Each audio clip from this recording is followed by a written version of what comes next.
Hi, 5th and 6th graders. Welcome back to school. I don't know about you, but I'm in the mood to get back to school. I have a little issue this year, and I want to tell you a little bit about it. I had surgery on my knee 3 weeks ago, and that's keeping me from coming to school right away.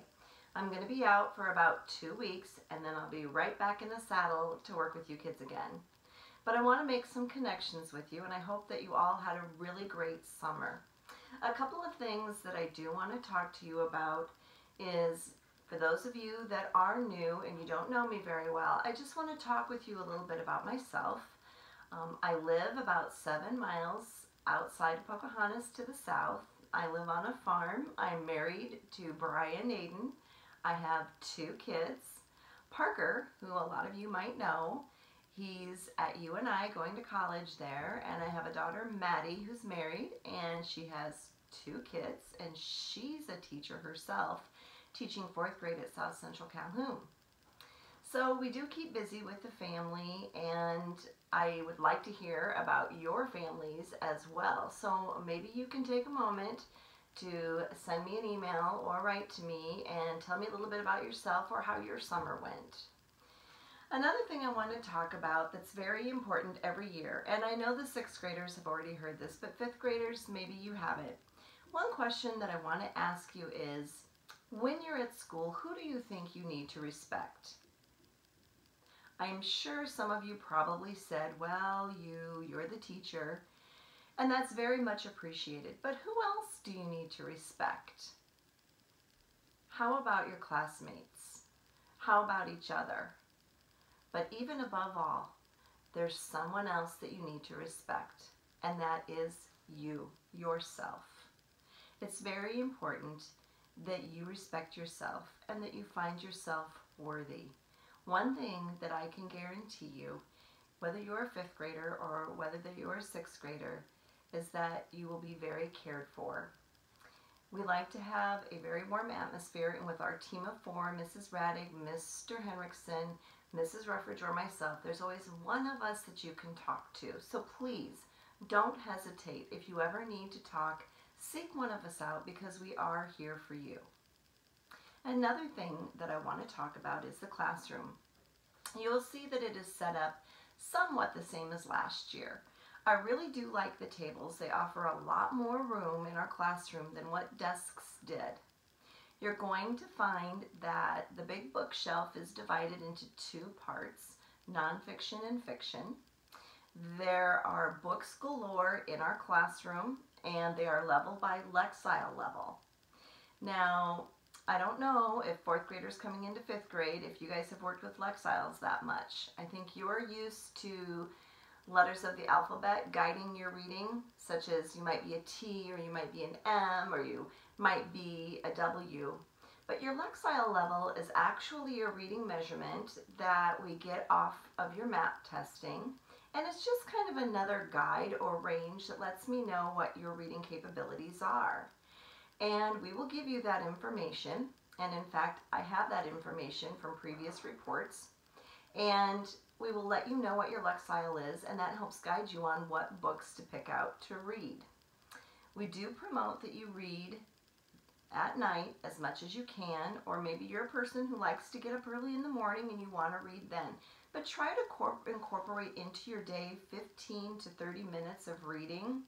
I really don't give a lot of other homework. I really want you to choose what interests you, try to stay around your level, and just try to build a love for reading. Take time to read those things that interest you, that build your curiosity. Maybe you're into mysteries, maybe you're into suspense, maybe you're into nonfiction and you like to read about baseball or animals. That's perfectly fine. But do try to know that you need to have so many books read by each quarter. And it won't be overwhelming. It's okay. And another thing that you need to know is, even myself, I was not really a reader at a young age. I lived on a farm when I was young. I was a tomboy. I'd rather be out riding go-karts, riding motorcycles, playing with the animals than reading a book. And as the 6th graders know, It wasn't until one day when my mom literally drugged me to the library and asked the librarian to help me find a book to read. That's when I was introduced to the Hardy Boys and the Nancy Drew Mysteries, and I think I read every one. So it's maybe just a matter of finding something that you're interested in. If you look around the room, you will see a lot of helpful hints. You will notice that back in the corner, there's a wooden bookshelf, and it's got paper, extra pens, extra pencils, rulers, glue sticks, tape, those kinds of things that maybe you might need sometime. Most of the things on my desk are for the teacher's use, but in the back of the room there's staplers and things like that for your use. So feel free to use things from there if need be. Also in the room for the 5th graders, you will have individual cubbies. They are just look like little magazine holders. It has your name on it. That's a place where you can maybe keep your math book, always a reading book in the room, maybe your pencils or colored pencils, just sort of a spot that's just yours since we use tables and not desks. So feel free to do that. You each have your own locker. That should work for you well. It's not too crowded until we get into winter time when we have snow boots and boots.